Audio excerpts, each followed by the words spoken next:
Salam sehat, salam perubahan. Bertemu lagi dengan saya Intan Nilam di channel kesayangan kalian, Point News.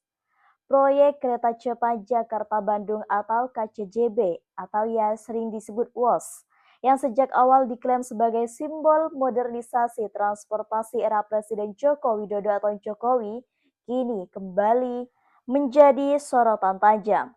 Direktur Utama PT Kereta Api Indonesia KAI Bobi Rashidin secara terbuka menyebut utang jumbo dari proyek ini sebagai bom waktu yang bisa meledak kapan saja dan mengancam keberlangsungan perusahaan plat merah itu.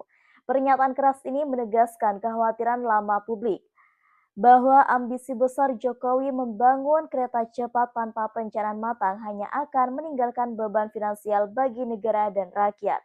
Bahkan setelah ia lengser dari kursi presiden, dalam rapat bersama Komisi 6 DPR pada 20 Agustus 2025, Bobi mengungkapkan bahwa beban utang proyek UAS terlalu besar untuk ditanggung KAI.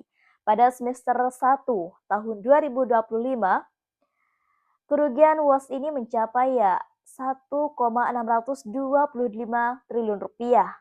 Wow. Sementara sepanjang 2024 kerugian ini menembus sampai 4 triliun rupiah. Jika tren ini berlanjut, defisit bisa membengkak di atas 6 triliun rupiah dalam waktu dekat. Bahkan KAI yang semula ditugaskan sebagai tulang punggung operasional proyek kini justru berada dalam posisi sulit.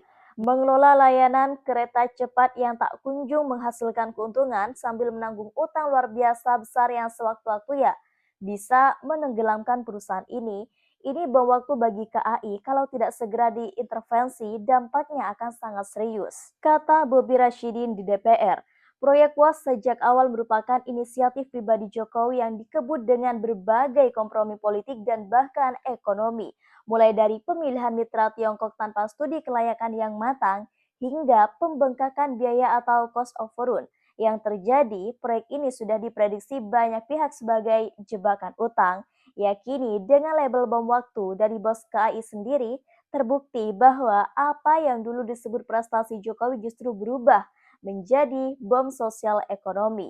Publik menilai bahwa Jokowi lebih mementingkan pencitraan melalui proyek infrastruktur spektakuler ketimbang keberlanjutan keuangan negara. Retorika kebanggaan nasional yang digembar-gemborkan akhirnya runtuh di hadapan angka-angka kerugian yang fantastis. KAI kini didorong untuk berkoordinasi dengan BPI dan Antara, lembaga pengelola investasi negara, demi mencari solusi atas utang jumbo tersebut. Namun publik pesimis, pasalnya penyelamatan menggunakan dana Danantara berarti kembali menggunakan uang-uang negara. Pada akhirnya rakyat yang menanggung.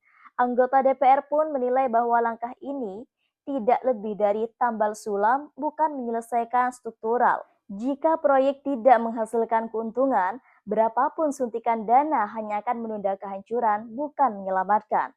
Pernyataan Bos Kai ini memperkuat kritik bahwa proyek kereta cepat adalah proyek mercusuar Jokowi, besar dalam ambisi, lemah dalam perhitungan. Ia alih-alih menjadi ikon kebanggaan bangsa, WOS ini kini justru menjadi simbol kegagalan manajemen proyek nasional. Beberapa pengamat bahkan menilai ini adalah contoh nyata bagaimana kebijakan pembangunan era Jokowi lebih mengedepankan politik pencitraan ketimbang akuntabilitas. Jokowi ingin meninggalkan legasi spektakuler sebelum lengser, tetapi meninggalkan warisan utang yang membebani pemerintahan berikutnya. Kritik juga diarahkan pada pola rekrutmen dan juga penugasan BUMN di era Jokowi, di mana perusahaan negara dipasang menjadi alat politik pembangunan tanpa memperhitungkan resiko bisnisnya. Kini KAI berada di ujung tanduk bukan hanya karena salah strategi internal melainkan karena beban yang dipaksakan di atas dampak jangka panjang. Jika ini terus terjadi, yang pertama, beban BUMN yang berpotensi menanggung kerugian puluhan triliun dalam 5 tahun ke depan. Kemudian yang kedua, beban negara jika pemerintah terus menyuntikkan dana talangan, maka APBN ikut terbebani. Sedangkan yang ketiga, beban publik. Karena kereta cepat yang semula dijanjikan sebagai solusi transportasi justru menjadi beban pajak rakyat. Yang keempat, citra Jokowi. Proyek ini menjadi catatan gelap dalam warisan pembangunan Jokowi yang kini dipandang sebagai lebih meninggalkan masalah ketimbang manfaat. Pernyataan Bos KAI soal bom waktu membuka mata publik bahwa proyek kereta cepat bukan sekedar soal kebanggaan, tetapi juga soal tanggung jawab. Jokowi boleh saja ya mengklaim bahwa WOS ini sebagai pencapaian, tetapi beban utang jumbo yang ditinggalkan ini membuktikan sebaliknya. Ambisi besar tanpa perencanaan yang matang adalah bom waktu yang diwariskan kepada generasi berikutnya. Kini pertanyaan besar tersisa, apakah pemerintahan baru ini berani mengakui kegagalan ini dan mengambil langkah tegas, ataukah proyek mercusuar ini era Jokowi akan terus menjadi beban abadi? Pernyataan Bos KAI langsung disambar DPR dengan kritik pedas. Anggota Komisi 6 DPR dari fraksi PKS menilai bahwa utang jumbo kereta cepat ini adalah buah dari kebijakan Jokowi yang memasarkan proyek tanpa kalkulasi bisnis. Sejak awal sudah kami ingatkan, proyek ini dipaksakan demi pencitraan politik. Sekarang KAI dijadikan tumbal, rakyat dijadikan penanggung jawab utang. Tegas salah satu anggota DPR. Sementara itu, anggota DPR dari fraksi Demokrat menambahkan bahwa pemerintah tidak boleh menutup mata terhadap fakta bahwa proyek ini telah berubah dari kebanggaan nasional menjadi ya beban nasional.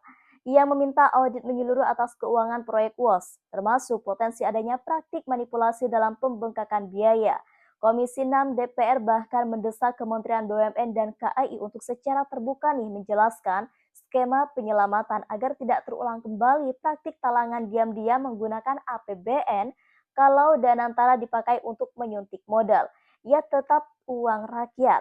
Jangan sampai publik lagi-lagi hanya dijadikan penonton yang membayar mahal kesalahan pemerintah sebelumnya. Tambah seorang legislator dari fraksi PAN. Berbeda dengan DPR, pihak pemerintah melalui Kementerian BUMN justru mencoba meredam polemik ini. Wakil Menteri BUMN Kartika Wirjoatmojo menyatakan bahwa pemerintah masih melihat ya prospek jangka panjang dari proyek WOS ini. Ini proyek besar yang memang membutuhkan waktu untuk balik modal. Jangan buru-buru menyebut gagal hanya karena kerugian awal. Pemerintah bersama Danantara sedang menyusun skema restrukturisasi dari utang agar beban KAI ini bisa dikurangi, ujarnya.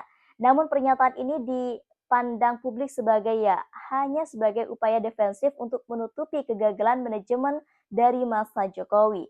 Kritik muncul karena pola retorika pemerintah yang selalu menjanjikan prospek jangka panjang sementara angka kerugian terus membengkak dari tahun ke tahun.